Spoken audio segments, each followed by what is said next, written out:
I never thought I'd be grateful for the day my husband left me for my best friend, but life has a way of surprising you. The memory is still crystal clear. Anton's cologne lingering in our bedroom as he packed his bags, while I stood in the doorway, clutching at crumpled receipt I'd found in his jacket pocket, a reservation for 2 at La Maison, our special place. Except this time, it wasn't meant for me. My name is Jacqueline, and this is how I learned to turn betrayal into triumph. Jackie, we need to talk, Anton had said that morning, his voice unusually stern. I should have known something was wrong when he made coffee. He never made coffee. About the receipt, I asked, watching his face pale. Or about the fact that you've been sleeping with Yara? The mug in his hand trembled slightly. How did you find out? Well, when your husband suddenly starts working late every Tuesday and Thursday, and your best friend cancels your weekly lunch dates on the same days, it doesn't take a genius to connect the dots. He set the mug down, coffee sloshing over the rim. I didn't mean for this to happen, I laughed, but it came out more like a sob. Really? You didn't mean to sleep with my best friend? What, did you trip and fall into her bed? Jackie, please. Don't Jackie me. How long? 6 months, he whispered. The truth hit me like a physical blow. 6 months. Half a year of lies, of fake smiles, of Yara hugging me and asking about my marriage while sleeping with my husband behind my back. I'm moving out, Anton said, already heading for the stairs. Yara and we want to be together properly. I followed him upstairs, watching as he methodically packed away 12 years of our marriage into 2 suitcases. Does this make you feel better? I asked. Doing it properly? He paused, holding one of his expensive suits. We never meant to hurt you. That's funny, because it hurts like hell. My phone buzzed. A message from Yara. I'm so sorry. I hope someday you can forgive us both. I threw the phone across the room, watching it crack against the wall. The sound made Anton jump. I'll send someone for the rest of my things, he said, zipping up his bags. The divorce papers will come through my lawyer. As he headed for the door, I called out, Wait. He turned, hope flickering across his face. That watch I gave you for our 10th anniversary, the one you're wearing, take it off. Jackie, take it off. He removed it slowly, placing it on the hallway table. I picked it up, feeling its weight in my hand. You know what the inscription says? Time has only made us stronger. Funny how time actually showed me what a fool I've been. After he left, I sat in my kitchen, staring at the half-drunk coffee he'd abandoned. The house felt enormous and empty, echoing with memories I suddenly couldn't trust.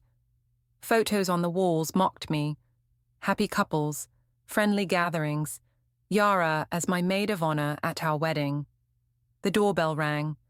Through the peephole, I saw Ruby, my college friend who'd recently moved back to town.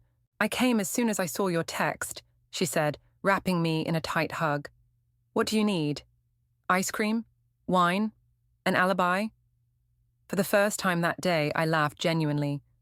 All of the above? We sat on my kitchen floor, sharing a bottle of Merlot and a pint of chocolate ice cream. You know what the worst part is? I said, licking my spoon. I built my whole life around them. My best friend and my husband. I don't even know who I am without them. Ruby topped up my wine glass. Then maybe it's time to find out. What do you mean? Remember that idea you had in college? The natural skincare line? You were so passionate about it before Anton convinced you to take that corporate job instead.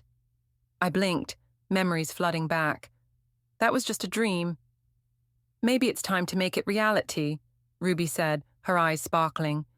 You've got your savings, your business degree, and now you've got nothing holding you back. I stood up suddenly, wobbling slightly from the wine. Walking to my home office, I pulled out an old notebook from the bottom drawer. Inside were formulas, sketches, and plans I'd made years ago. You know what? I said, flipping through the pages, feeling a spark of excitement for the first time in hours. Maybe you're right. Maybe this isn't the end of my story. Ruby raised her glass. To new beginnings? I raised mine in return, a plan already forming in my mind. To rising from the ashes. 3 months after Anton walked out, I stood in my converted garage, surrounded by dozens of small glass bottles and the sweet scent of essential oils. Ruby perched on a stool nearby, typing furiously on her laptop. Phoenix Rise Beauty, because every woman deserves a second chance at radiance, she read aloud. How's that for the tagline? I smiled, carefully measuring drops of rosehip oil into my latest batch. It's perfect, though I'm still not sure about using my personal story as a marketing angle. Trust me, Ruby said, spinning her laptop around. Your story is what makes this authentic. Look at these responses to our test campaign. The screen showed comments from women across the country. Finally, someone who gets it. Love that this brand stands for something real. Where can I pre-order? The doorbell interrupted our discussion. Through the garage window, I spotted a courier with an official-looking envelope. I'll get it, Ruby offered, but I shook my head. No, I need to face whatever this is. The envelope contained divorce papers, but tucked inside was a handwritten note from Anton. I miss you. Can we talk? My hand shook as I walked back to the garage. Ruby took one look at my face and knew. The papers came? I nodded, dropping them on the workbench, along with a note saying he misses me. That manipulative piece of... It doesn't matter, I cut her off, returning to my oils. I've got more important things to focus on, like this formula that still isn't quite right. Ruby grabbed my hands, forcing me to stop. Jackie, you're allowed to be angry. I'm not angry, I said, pulling away. I'm busy, there's a difference. Really? Because you've been measuring that same oil 4 times now. I looked down at the overflowing bottle and swore. Fine, I'm angry. I'm furious. Happy now? Actually, yes, Ruby grinned. Anger can be productive. Channel it into the business. She was right. Over the next few hours, we refined the formula until it was perfect. A healing blend that made my skin glow despite the stress and sleepless nights. We need to get this in front of people, Ruby declared. I know someone who runs a local wellness market. Let's set up a booth next weekend. The market was bustling when we arrived early Saturday morning. Our booth looked professional but personal. Photos of my transformation journey subtly displayed alongside our products. Remember, Ruby coached, when people ask about the brand, be honest. Your vulnerability is your strength. The first few customers trickled in slowly, but word spread quickly about the Miracle Glow Serum. By noon, we had a steady stream of interested buyers. This scent is amazing, one woman said, testing the serum. What's your story? I took a deep breath. 3 months ago, my husband left me for my best friend. Instead of letting it destroy me, I decided to create something beautiful from the pain. Her eyes widened. My God, the same thing happened to my sister. She's still devastated. Give her this, I said, handing her a sample. Tell her it gets better. By day's end, we'd sold out of everything and collected a list of pre-orders. As we packed up, Ruby's phone buzzed. Jackie, she said slowly, you need to see this. It was an Instagram post from Yara, a photo of her and Anton in front of a sold sign, captioned, New house, new beginnings. Rue blessed. I stared at their smiling faces, my stomach churning. They looked happy, settled, while I was starting over from scratch. Don't let them get to you, Ruby warned. Look what you've accomplished today. I gestured at our empty booth. This? It's nothing compared to their new house. No, it's better. It's yours. You built this from nothing but determination and talent. As if on cue, my phone dinged with an email notification. Ruby, I whispered, look at this. A major beauty retailer wanted to schedule a meeting about carrying Phoenix Rise in their stores. Still think this is nothing? Ruby asked, grinning. I read the email again, feeling something shift inside me. You know what? You're right. Let them have their house.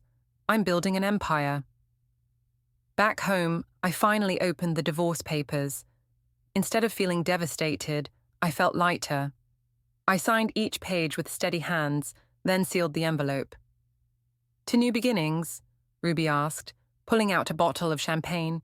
To Phoenix Rise, I corrected, smiling as I heard my phone buzz with another order notification. And to Karma, because she's just getting started. Little did I know how true those words would prove to be. 5 years can change everything. I stood in my office at Phoenix Rise headquarters, watching the sunset paint the city skyline in shades of gold. The view still took my breath away, even after 2 years in this building. Jackie, Ruby burst through the door, tablet in hand. Have you seen the numbers from last quarter? I was just about to. We've doubled our projections. She thrust the tablet at me. The new healing cream line is outselling everything else in its category. I scrolled through the report, a smile spreading across my face. Send these to Nathan. He'll want to see them before tomorrow's board meeting. Already done. Ruby flopped onto my office couch. Speaking of Nathan, he asked about that mysterious investor again. The one who keeps trying to schedule meetings. Tell him what I always say. We're not interested in outside investment. But Jackie, they're offering... A knock at the door interrupted us. My assistant Maria poked her head in. Sorry to interrupt, but there's someone here to see you. Says it's urgent. I don't have any appointments. It's Yara. The name hit me like a physical blow. Ruby jumped to her feet. Want me to tell her to get lost? No, I said, smoothing my skirt. Send her in. Yara looked different, gone with the designer clothes and perfect makeup. Instead, she wore jeans and a plain sweater, her face drawn and tired. Jackie, she said softly, you look amazing. What do you want, Yara? She twisted her hands together. I know I have no right to be here, but we need your help. Anton and I, we're in trouble. Ruby snorted. That's rich. What kind of trouble? I asked, keeping my voice neutral. Financial trouble. The housing market crashed, and Anton's real estate business. She swallowed hard. We're about to lose everything. And you thought of me because you're successful, because despite what we did to you, you've thrived. Tears welled in her eyes, because I remember how kind you used to be. Used to be, I repeated, before my husband and best friend betrayed me. I know we hurt you. Hurt me? I laughed. You destroyed my life.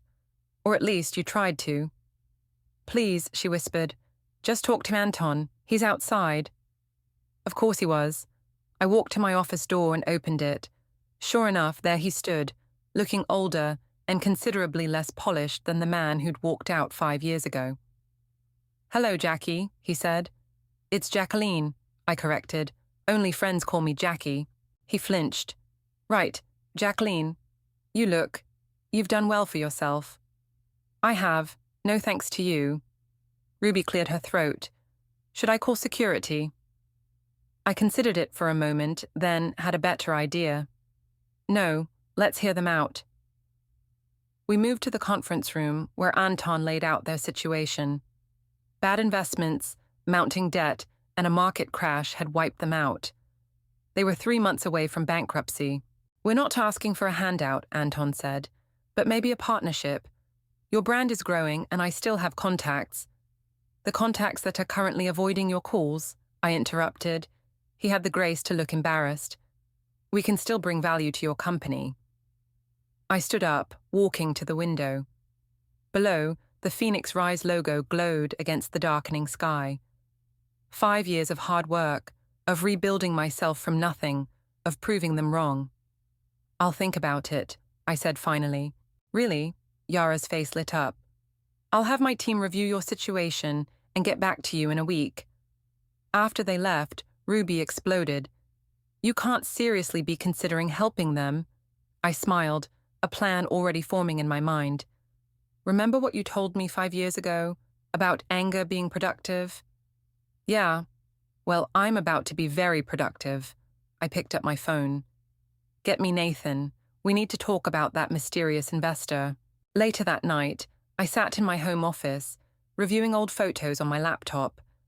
There was one from my wedding day, Yara adjusting my veil, Anton waiting at the altar. I'd kept it all these years, a reminder of what I'd lost.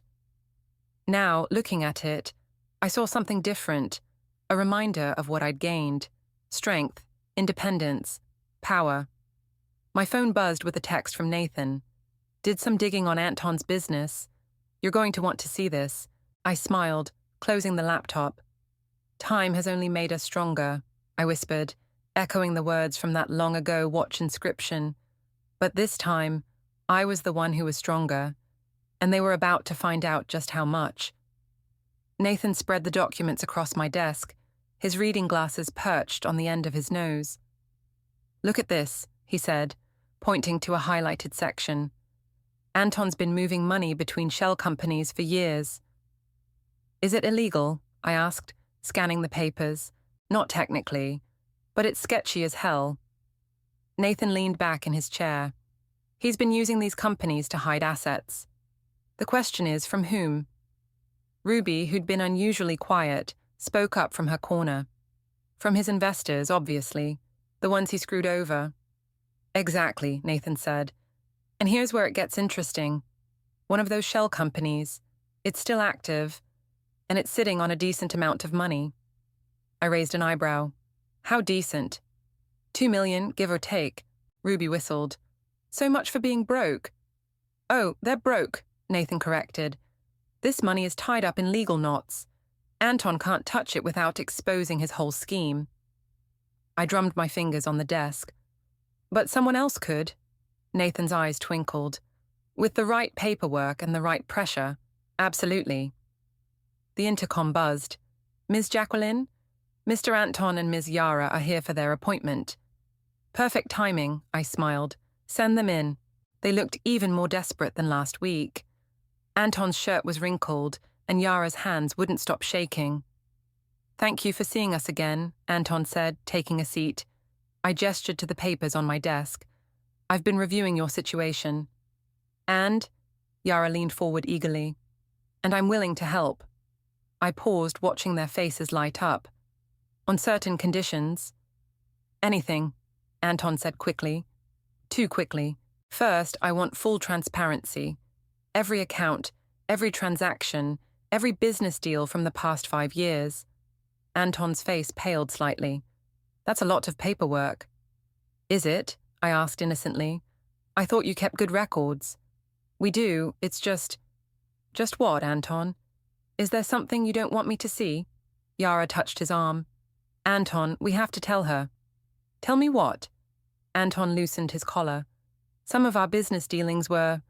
complicated. You mean like the shell company holding $2 million? The color drained from his face. How did you... I have good lawyers, I said simply. Now, here's what's going to happen. You're going to sign over control of all your business interests to Phoenix Rise. All of them, Yara squeaked. In exchange, you'll both receive consulting positions with the company. Modest salaries, health insurance, the works. That's generous, Anton said carefully. I'm not finished. You'll also sign an agreement giving me full authority to handle any complicated situations that might arise. And if we refuse, I smiled, then I make a few phone calls to your investors. I'm sure they'd be very interested in knowing where their money really went. The room fell silent. Anton and Yara exchanged looks. We need time to think about it, Anton said finally. You have until tomorrow morning. The papers will be ready at 9. After they left, Ruby slow-clapped. That was beautiful. But what's your real plan? I turned to Nathan. How long would it take to transfer that $2 million to a charitable trust? With the right paperwork, a few days. And the women's shelter downtown, the one that helped me when I was at my lowest, they're still looking for funding, right? Ruby's eyes widened. Oh my God, you're going to... Give Anton's hidden money to the shelter. Yes. I picked up the phone. But first, I need to make a call to our mysterious investor. I think it's time they met our new business partners. Later that evening, I visited the shelter. Rosalind, the manager, greeted me with a warm hug. Jacqueline, we missed you at last month's fundraiser. I know, I'm sorry, but I might have something to make up for it. I handed her a folder. How would you feel about a $2 million endowment? Her jaw dropped. Are you serious? Consider it karma's donation. I smiled. Sometimes, justice takes the scenic route. Walking back to my car, I received a text from Ruby. Anton's been making calls all afternoon. Sounds desperate. Good, I thought. Let him feel what desperation tastes like. Let him understand what it means to have your future in someone else's hands. Tomorrow at 9, they'd sign those papers, thinking they were saving themselves. They had no idea they were actually signing their karma check. And I was going to make sure it cleared. 9 o'clock sharp, and my office was a battlefield of tension. Anton and Yara sat across from me, while Nathan quietly arranged documents on the conference table. Before we sign, Anton said, his voice strained, I want to know who this mystery investor is. Right on cue, the door opened. A tall woman in an impeccable suit walked in, and I watched the blood drain from Anton's face. Hello, Anton, she said coolly. Remember me? Victoria, he whispered. You know each other? I asked innocently, though I knew exactly who she was. One of Anton's biggest investors from 3 years ago. You could say that, Victoria replied, taking a seat. Anton lost $2 million of my money in what he called a guaranteed investment opportunity. Yara's head snapped toward Anton. You never told me about this. It wasn't relevant, he muttered. Wasn't relevant. Victoria laughed. You disappeared with my money, changed your phone number, and moved offices without a forwarding address. I'd say that's pretty relevant. I cleared my throat. Victoria has agreed to become a major stakeholder in Phoenix Rise. She'll be overseeing all our new acquisitions. You planned this, Anton accused, his fingers gripping the armrests. Actually, you planned it, I corrected. Every shell company, every hidden account. You created this maze. I'm just walking you through it. Nathan slid the contracts forward. Shall we begin? The next hour was excruciating for Anton and Yara as they signed away control of everything they owned. With each signature, Victoria's smile grew wider. There's one more thing, I said as they reached the final page. The women's shelter downtown needs board members for their charitable trust. You've both been nominated. A shelter? Yara asked. The same one that helped me put my life back together after you two destroyed it. I met her eyes. Consider it community service. This is blackmail, Anton growled. No, this is karma. But if you'd prefer, we could discuss this with the SEC instead. More signatures, more silent fury. When it was done, Nathan gathered the papers while Victoria stood. I'll see you both at Monday's board meeting, she said. Don't be late. After they left, Ruby burst in. Tell me I didn't miss the whole thing. Just the paperwork, I said. The real show starts Monday. Jackie, Nathan's voice was serious. Are you sure about this? Revenge can be a double-edged sword. This isn't just revenge, I replied. This is justice. They hurt people, Nathan. Not just me. Victoria, other investors, everyone they stepped on to get ahead. And the shelter angle is legitimate. They need oversight, and Anton and Yara need humility. Besides, I smiled, wait until they find out about the mandatory volunteer hours. Later that afternoon, Yara showed up alone at my office. Can we talk? She asked. Just us? I gestured to the chair. She sat, looking smaller than ever. I know you hate us, she began. I don't hate you, I interrupted. Hate requires energy I'd rather spend elsewhere. I just want you to understand consequences. By destroying us? By making you rebuild, like I had to. I leaned forward. The shelter saved my life, Yara. When you and Anton left, I was broken. They helped me find purpose again. I didn't know. Of course you didn't. You were too busy playing house with my husband. I softened my tone. But now you have a chance to help other women find their strength. Don't waste it. She wiped her eyes. Anton's been lying to me. About Victoria, about the money. I feel so stupid. Then learn from it. Monday morning, you start fresh. How you handle this determines your future. After she left, I called Rosalind at the shelter. The papers are signed, I told her. You'll have your funding by next week. And our new board members? They'll be there Monday. Trust me, they're motivated to make this work.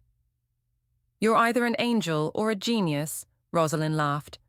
Neither, I said, watching the sunset paint the sky phoenix red. Just someone who believes in poetic justice. My phone buzzed with the text from Ruby. Drinks tonight to celebrate? I typed back, rain check, meeting Nathan to go over Monday's presentation. Some might call it overkill, but I believed in being thorough.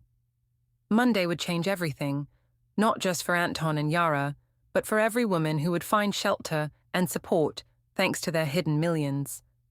Sometimes karma needs a little help, and sometimes the best revenge isn't serving it cold, it's serving it with a side of redemption. Monday morning arrived with an unexpected twist. Ruby burst into my office before the board meeting, her face flushed with urgency. "We have a problem," she said, tossing a USB drive onto my desk. Our IT team intercepted some emails between Anton and his lawyer. I plugged in the drive, scanning the messages quickly. "Son of a... They're planning to contest the contract," Ruby continued. "Claiming coercion and emotional distress. His lawyer thinks they have a case." Nathan appeared in the doorway. "That's not all. Victoria just called. Anton reached out to her yesterday, offering to settle their old debt privately. He's trying to outmaneuver us," I said, standing up. "Where are they now?" "In the lobby," Ruby replied, looking way too smug for people who signed away their assets 3 days ago. I grabbed my phone, sending a quick text to Rosalind. "Execute Plan B now." The boardroom was tense when I walked in. Anton and Yara sat together, both wearing satisfied smiles. Victoria sat opposite them, her face unreadable. "Before we begin," Anton announced, "I have something to say." "Actually," I interrupted, "I believe Rosalind has the floor first." I gestured to the door where Rosalind stood, carrying a thick folder. "Who's she?" Anton demanded. "The director of New Beginnings Women's Shelter," I said, "and as of Friday, the legal executor of your hidden assets." The color drained from Anton's face. "What?" Rosalind opened her folder. "Mr. Anton, that shell company you created, the one holding $2 million, it's now legally transferred to our charitable trust. The paperwork was processed first thing Friday morning." "That's impossible," Anton sputtered. "You can't—" "Actually, we can," Nathan interjected. "You signed over full authority to handle any complicated situations. Remember?" Yara turned to Anton, her voice shaking. "You said that money was gone." "The transfer is ironclad," Rosalind continued. "Our lawyers made sure of it. And since it's now charitable trust money, any attempt to contest it would trigger an automatic IRS audit." Anton jumped to his feet. "This is theft." "No," Victoria said coldly. "This is justice. That money, it came from investors like me, people you deceived. Now it's going to help people you hurt." "Yara," he pleaded, "tell them this isn't fair." But Yara was staring at the shelter's financial reports Rosalind had distributed. 200 women helped last year, she whispered. 50 children. "And with this funding, we can double those numbers," Rosalind smiled. "Thanks to your contribution." Anton lunged for the papers, but security was faster. 2 guards appeared at the door. "You planned this from the start," he accused, pointing at me. "You manipulative—" "Careful," I warned. "Everything in this room is being recorded. For the board's records, of course." Yara stood up slowly. "I want to see it." "See what?" Anton asked. "The shelter. The women were helping." She turned to Rosalind. "Can I?" "Of course," Rosalind replied. "We're having an open house this afternoon. You can meet some of our residents." "She's not going anywhere." Anton grabbed Yara's arm. She yanked it away. "Yes, I am. And you're going to let me, or I'll tell Victoria exactly where her investment money really went." The room fell silent. Anton's face contorted with rage, then defeat. "Fine," he spat. "Go play saint with your new friends. But don't come crying to me when—" "When what?" I interrupted. "When she realizes there's more to life than covering up your lies. when she discovers her own strength. Ruby cleared her throat. Should I call the police, or will security be enough to escort Mr. Anton out? He left without another word, the guards following close behind. Yara lingered after the others filed out. I should have seen it, she said quietly. All the lies, the manipulation. I was so blind. Love can do that, I replied, or what we think is love. The shelter. Do you really think I could help? I think you understand what it's like to lose yourself to someone else's desires. That understanding could help a lot of women. She nodded, tears in her eyes. Thank you, not for the revenge part, but for showing me a way to make something good out of all this. After she left with Rosalind, Ruby perched on my desk. Well, that was anticlimactic. I expected more fireworks. Sometimes the quietest explosions cause the most damage, I said, watching Anton's retreating figure through the window. Besides, this isn't over. No? I smiled, picking up my phone. The press release about Phoenix Rise's new charitable initiative goes out in an hour. Wait until Anton sees his name in the headlines. Sometimes karma doesn't need a big show. Sometimes it just needs the truth to come to light. The press conference room buzzed with energy.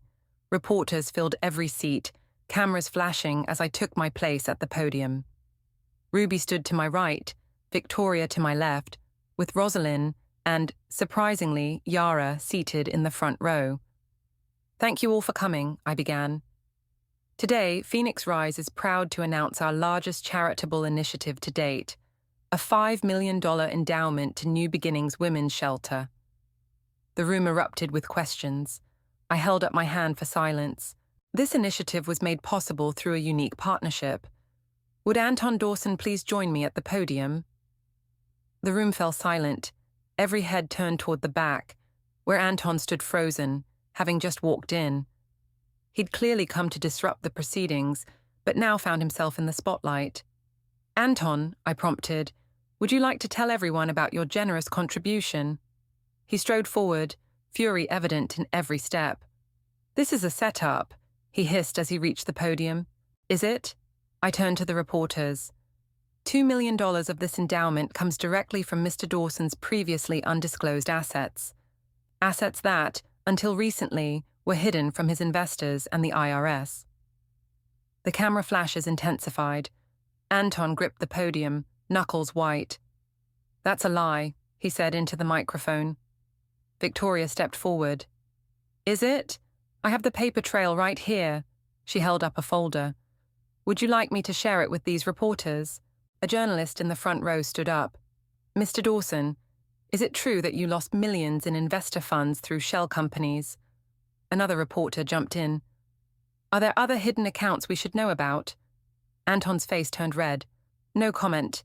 This is all a manipulation by my ex-wife. Your ex-wife? Yara's voice cut through the chaos as she stood up.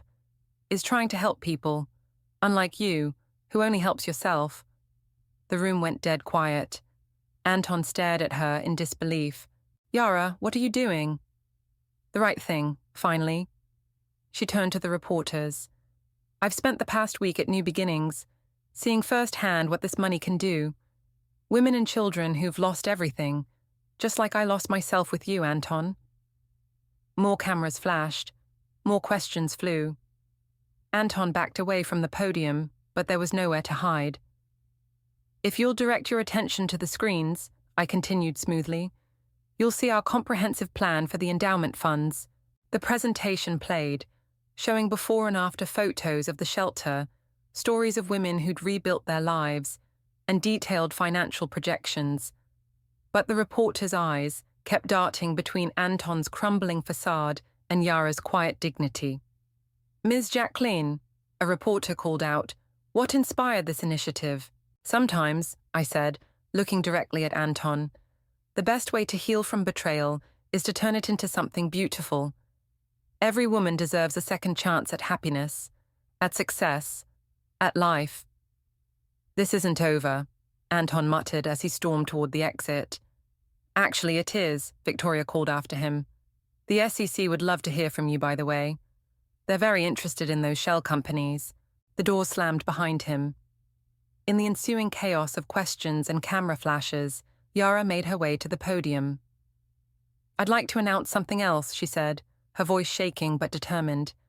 "I'm joining New Beginnings as their new outreach coordinator.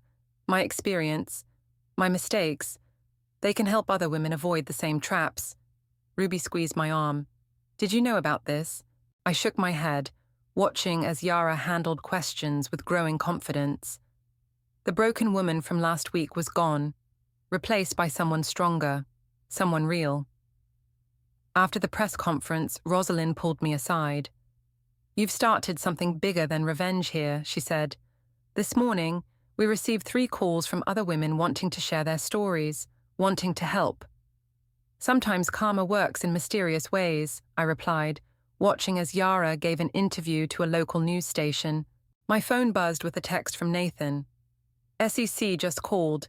They want to talk to Anton tomorrow morning." Another buzz. "Breaking news. Local businessman under investigation for financial fraud." And another. "Phoenix Rise stock jumps 15%, following charitable announcement." Ruby appeared with champagne. "To karma, to second chances," I corrected, raising my glass, "and to women who rise." Outside, the sun broke through the clouds, casting a golden glow over the city. Somewhere out there, Anton was facing the consequences of his actions. But in here, surrounded by the positive energy of transformation and hope, I finally felt free. The phoenix had risen from the ashes, and this time, she'd brought an entire sisterhood with her. The autumn breeze carried the sound of laughter from the shelter's garden, where dozens of women gathered for the grand reopening ceremony. I stood at the back, watching Yara lead a group tour through the newly renovated facilities.